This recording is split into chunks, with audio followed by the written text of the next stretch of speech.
South ఇండియాలోనే biggest sorry store మన Varahi silks మన విజయవాడ ఎంజీ రోడ్ లో డిసెంబర్ 4వ తారీఖున ఘన ప్రారంభం. సినిమా తీశారు కరెక్ట్, సింహరాశి తీశారు కరెక్టే.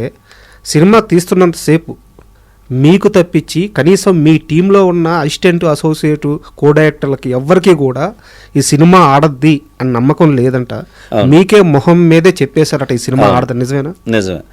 నేను అడిగాను నా సినిమా వర్క్ చేసే వాళ్ళని, దగ్గర ఒక 100 మందిని అడిగానండి. అరే ఇది సినిమా ఏంటి చేయొచ్చా? వామ్మో ఇదేం సినిమా అన్న, ఆడు నేల మీద కూర్చుంటాడు ఆర్టిఫిషియల్గా లేదా? ఆడు ఒకే డ్రెస్ వేసుకుంటాడు ఎవడన్నా ఆర్టిఫిషియల్గా లేదా? తల్లికి కుష్ఠరోగాన్ని ఎవడన్నా చూస్తాడన్న సినిమాలో? కుష్ఠరోగం తల్లి పట్టుకోకపోతే అమ్మాయిని పట్టుకోడా? తల్లికి పెళ్ళడానికి తేడా లేదా? ఏందన్న ఈ సినిమా, సినిమా ఇది ఆడదు అని ఇలా మొహాన్ని చెప్పేవాళ్ళు. కానీ ఎవరు అన్నా కూడా నేను ఏమీ పట్టించుకోలే. నాకు ఇది ఒక స్టోన్ దొరికింది, ఈ స్టోన్ నేను వజ్రం చేయాలి, ఎక్కడికెక్కడ చెక్కాలి, దీన్ని అదే పెట్టుకున్నా. చాలా వరకు మార్చేశారు. చాలా ప్రతి సీన్లో బెటర్మెంట్ చేసుకొచ్చానండి. అట్లా చేసుకొచ్చి ఫస్ట్ టైం అబ్బా ఏమి కథ తీసుకొచ్చావయ్యా అన్న ఏకైక వ్యక్తి సిరివెన్నెల సీతారామ శాస్త్రి. ఆ పాట రాసేటప్పుడు అమ్మ అమ్మ అని నన్ను పిలవకరనే సాంగ్ ఉంది కదా, అది చేస్తూ ఏమి సిచ్యుయేషన్ అయ్యా సముద్ర, ఇంత మంచి కథ తెచ్చావయ్యా అని ఫస్ట్ టైం ఆయన నోటి నుంచి అన్నాడండి. అన్నాడు. ఇక తీసినంతసేపు సరే మా వాళ్ళు ఉన్నారు, మా డైరెక్షన్ డిపార్ట్మెంట్ ఇలా అన్నారు. సినిమా అంతా అయిపోయింది. అయిపోయినాక అడిగా ఇప్పుడన్నా చెప్పండి రండి, మీ సుడి బాగుంటే ఆడాలి, లేకపోతే ఇది ఆడదండి అప్పుడు కూడా అన్నారు. అనేసరికి సరే ఓకేరా అనుకున్నా. నా కాన్ఫిడెంట్ మాత్రం తగ్గల. నేను వన్స్ డెసిషన్ ఫిక్స్ అయితే అది ఇక ఎవరు చెప్పినా విన్నాం. డైరెక్టర్ అనేవాడికి డెసిషన్ అనేది వెరీ వెరీ ఇంపార్టెంట్. అంత స్ట్రాంగ్గా ఉండాలి. ఒక కథని నిర్ణయం తీసుకునేటప్పుడు ఎవరి మీద డిపెండ్ అవ్వకూడదు. ఒక సీన్ చేసేటప్పుడు ఎవరి మీద డిపెండ్ అవ్వకూడదు. ఒక డైలాగ్ని తీసుకునేటప్పుడు ఎవరి మీద డిపెండ్ అవ్వకూడదు. ఇటు మంచి వినాలి, ఇటు చెడు వినాలి. హంసలాగా ఏది మంచి అనేది మాత్రం మనం తీసుకోవాలి. సో అలా ఉంటాను అనమాట నేను. వన్సే అడిగి చేసిన తర్వాత నో చేంజ్ అనమాట. ఇంకెవరు చెప్పిన విన్నాం. అట్లాగా సినిమా చూశాక ఆర్బి చౌదరి గారు అప్రిషియేట్ చేశాడు. ఏం తీసావు సముద్ర, బ్యూటిఫుల్, బ్రహ్మాండంగా ఉంది సినిమా అని చెప్పారు. రాజశేఖర్ గారి రియాక్షన్ ఏంటి? రాజశేఖర్ గారికి అప్పటికి నమ్మకం లేదు. హిట్ అయినాక హ్యాపీ, హిట్ అయినాక హ్యాపీ. బట్ ఇప్పుడు కూడా అతను గర్వంగా చెప్పుకోలేడు. ఏంటో నాకు ఆ సినిమా గురించి ఏదో అంకుశం అని చెప్తాడు. ఆ అంకుశం మర్చిపోయారు జనం. అంకుశం గొప్ప సినిమా కానీ చాలా అయిపోయింది.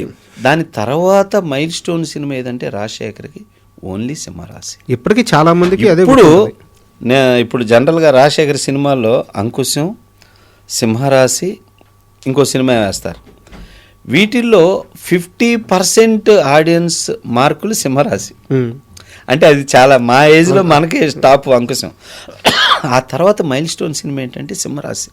అంత గొప్ప సినిమా అతని లైఫ్లో కాదు, ఇంకో జన్మ ఎత్తినా కూడా తీయలేడు. అంత గొప్ప సినిమా సింహరాశి. అంటే ప్రతి యాక్టర్కి ఒక సినిమా ఉంటుందండి. మైల్ స్టోన్ సినిమా చెప్పుకునేవి. నా లైఫ్లో కూడా one of the best movie Simharasi. అంత గొప్ప సినిమా అండి. దానిలో గొప్ప ఫిలాసఫీ ఉంది. ఒక తల్లి, ఆ సినిమా చూస్తే ప్రతివాడు తల్లిని ప్రేమించి తీరాలి, అంత ఇన్వాల్వ్మెంట్ ఉంటుంది. ఒక లైఫ్లో ఒక మనిషి నమ్ముకోవాల్సింది ఇది అని బతికి ఒక ఫిలాసఫికల్ క్యారెక్టరైజేషన్ అద్భుతం. దాంట్లో ఒక సేవ అనేది ఎలా అనేది ఉంది. ఇన్ని యాంగిల్స్ ఉన్నాయి ఆ సినిమా. అట్లా చేస్తే నాకు ఎక్కువ పబ్లిక్ నుంచి వచ్చిన అప్రియేషన్ ఏంటో తెలుసా అండి? అబ్బా ఏమి డైరెక్షన్ సార్ మీది, దండం సార్, మీకు అద్భుతంగా చేశారండి. ఏందండి ఆ అమ్మాయి ఒక వేసి వచ్చి ఇడిమే పడుతుంటే నీలో మా అమ్మ కనపడుతుందమ్మా, బట్టలు తీసుకెళ్ళమ్మని పెట్టాను, ఏం డైరెక్షన్ సార్ మీది అని చెప్పి ఆడియన్స్ చెబుతూ ఉంటే మైండ్ బ్లోయింగ్ అనమాట. అలాగే మళ్ళీ హీరో సినిమా అంతా కూడా అమ్మాయిని ఒక్క చోట కూడా అట్లా టచ్ చేయడండి. రాజశేఖర్ గోళ నా ఫ్యాన్స్ కాల్ చేస్తారు, నేను పట్టుకుంటానని. మీకు దండం పెడతాను స్వామి, ఇన్ని సినిమాలు పట్టుకున్నా ఈ ఒక సినిమాలో వదిలి అంటే ఏమి జీవిత సముద్ర ఇలా అంటాడు, హీరోయిన్ పట్టుకోతా ఈ డ్రీమే కదా అంటాడు, డ్రీమ్లో కూడా పట్టుకోవద్దు నువ్వు అనేవాడిని. అట్లా చాలా హ్యాపీ చేశాడు రాజశేఖర్. అందరం చాలా చక్కగా చాలా హ్యాపీగా చేశాము.